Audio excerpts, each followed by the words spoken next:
Good morning friends, welcome to Madhuri's life. কেমন আছো সবাই? ঈশ্বরের কাছে প্রার্থনা জানাই তোমরা যেন সবাই ভালো থাকো, সুস্থ থাকো।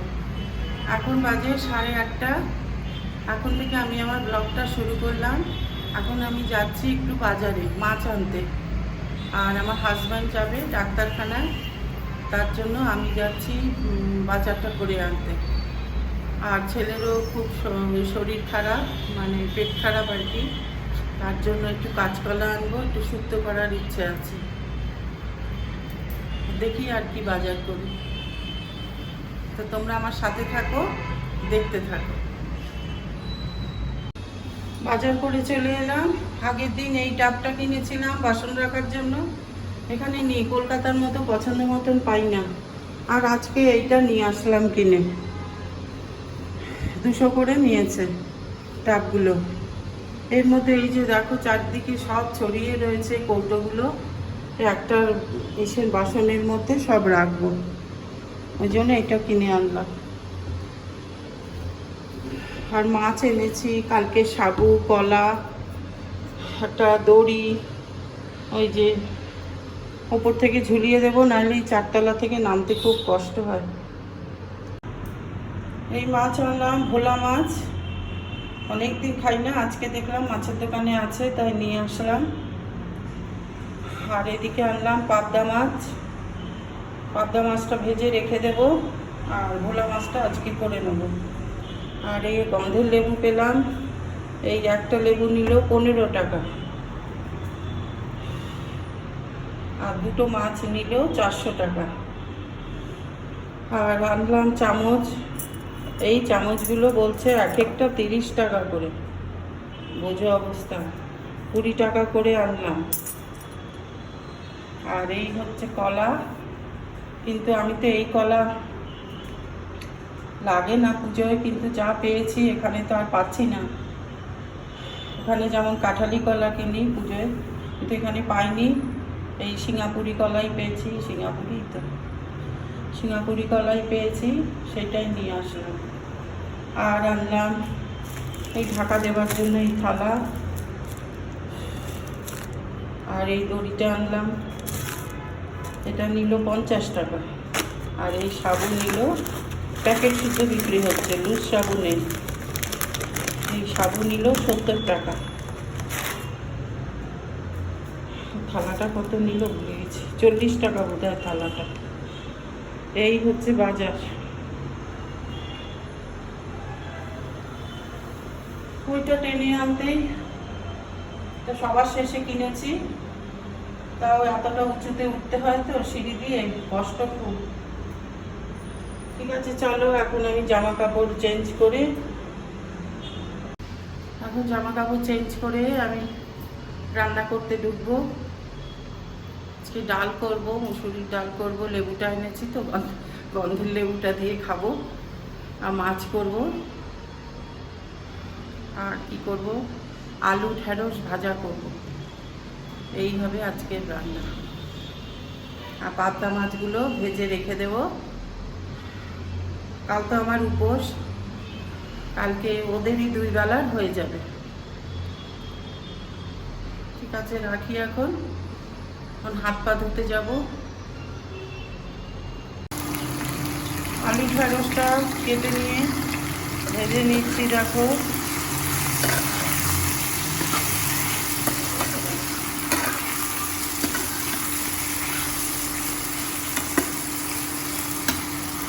আর এইদিকে পাবদা মাছটাও ধুয়ে ভালো করে নুন হলুদ মাখিয়ে রেখেছি, আর এদিকে ভোলা মাছটাও নুন হলুদ মাখিয়ে রেখেছি। এটা ভেজে নিয়ে তারপর এই পাবদা মাছটা আগে ভেজে তুলে রেখে তারপরে এই ভোলা মাছটা করব। তারপর ডাল করব একটু, আর ভাতটা দেরি করে করব যাতে ভাতটা গরম থাকে।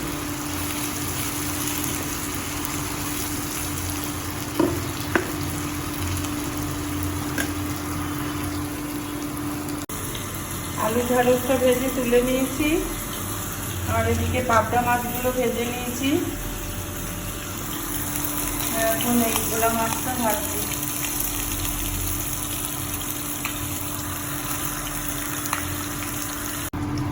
মাছের ঝোলটা হয়ে গেল, পাতলা করে করেছি, একটা টমেটো দিয়েছি, 5 ফোড়ন আর কাঁচা লঙ্কা দিয়ে করেছি, কারণ ছেলের পেটটা খুব খারাপ হয়েছে কালকে।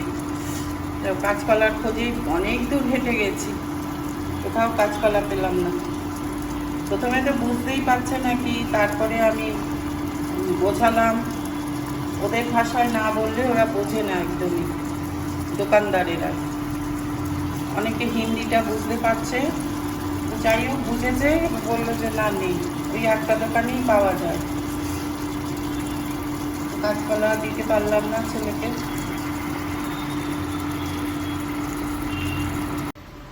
আমি টাবটা এনেছি 200 টাকায়, আর ওই আগের নীল টাবটা ওটা আমার হাজব্যান্ড এনেছে 220 টাকায়। সব জায়গায় 20-30 টাকা এ ঠকে, আর আমি সব কিছুই বার্গেনিং করে করে কিনি, আমার বেশ ভালো লাগে। আর দেখো টাকাটাও তো অনেক কমে যায়, টাকাটাও তো 20-30 টাকা। তোমার এই দড়িটাও চেয়েছিল 50 টাকা, ওটা আমি 50 টাকা না 60 টাকা, হ্যাঁ। আর এর থেকে সরু দড়ি সেটা বলেছিল 50 টাকা, তা আমি এই দড়িটাই, এটা মোটা দড়ি, এটাই এনেছি 50 টাকায়, এটা বলেছিল 60 টাকা। তো এইভাবে দর করে যদি কিনি, বার্গেনিং করি বলে আমার হাজব্যান্ড আমার সাথে সাথে দোকানে ঢুকতে চায় না। আজকে আমি একাই গেছি বাজার করতে, আজকে যাইনি। অন্য জায়গায় যখনই জামা কাপড় কিনতে যাই, যেখানে ফিক্সড প্রাইস নেই, সেখানে আমি দরাদরি করি। যদি কিছু কমে, তা অনেক টাকাই কমাতে পারি, বেশ ভালোই লাগে দরাদরি করে কিনতে। এখন রাখি, এবার কি করব, ডালটা করব। দেখো সব গুছিয়ে রাখলাম, এই জায়গাটা ফাঁকা হয়ে গেল, পরিষ্কার হয়ে গেল। অল্প জায়গার মধ্যে না একটু গুছিয়ে রাখলেও, যদি গুছিয়ে রাখা হয় তাহলেও একটু জায়গা বেরিয়ে আসে।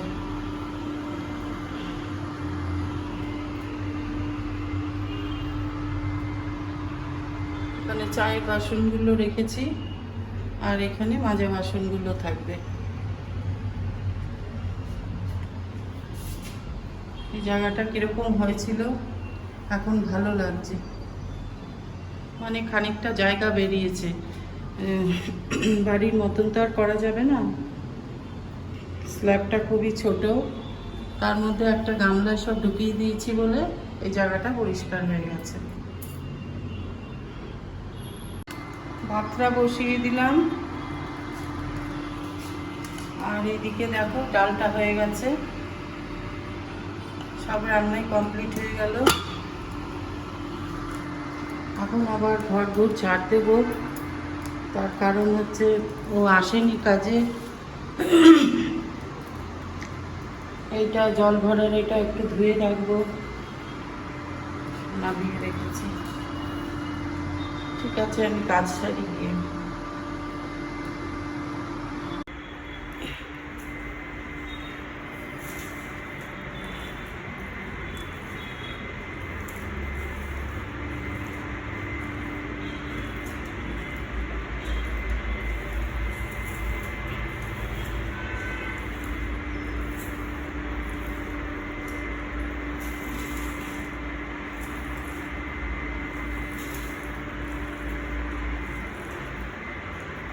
প্রতিদিন এই পরিমাণ ধুলো বের হয়।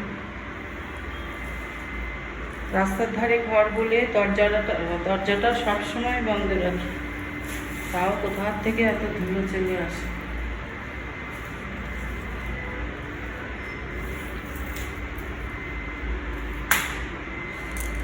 ময়লাগুলো তুলবো, তারপর ঘরটা মুছবো। দেখো এই বাড়িতে কোনো তাক নেই তো, তাই এইভাবেই ঠাকুর খুব অল্প জায়গার মধ্যে সাজিয়ে নিয়েছি। এই রাগটা কিনেছি অ্যামাজন থেকে, এর মধ্যে ঠাকুর সাজিয়েছি।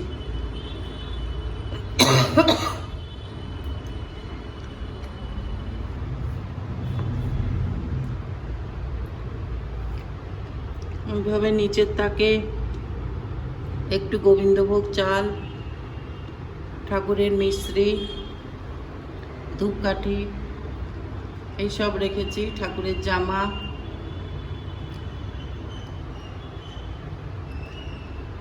মাঝের তাকে ঠাকুর রেখেছি আর ওপরের তাকে ঠাকুর রেখেছি।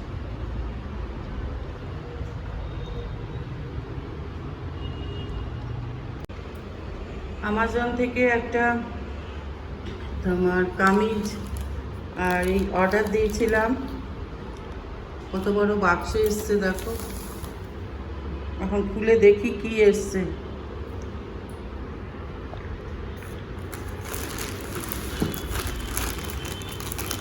আরো আগে ছিঁড়ে নি। দেখো এত বড় বাক্স দিয়েছে। আমি ভাবছিলাম যে মানে অন্য বাড়ির সঙ্গে অদল বদল হয়ে গেল নাকি। এইটা অর্ডার দিয়েছিলাম, এখন খুলে দেখি।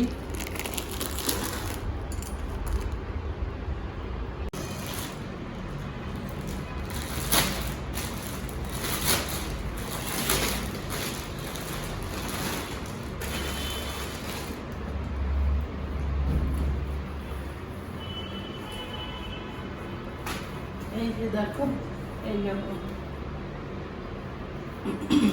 কটনের,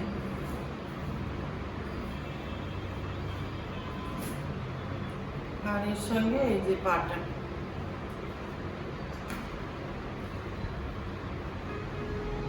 কোন দিকে পা, কোন দিকে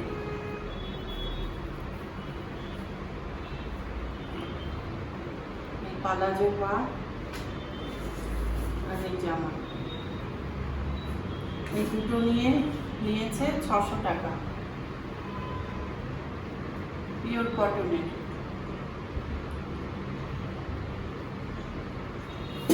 ভালোই হয়েছে 600 টাকায়, আর কত ভালো হবে।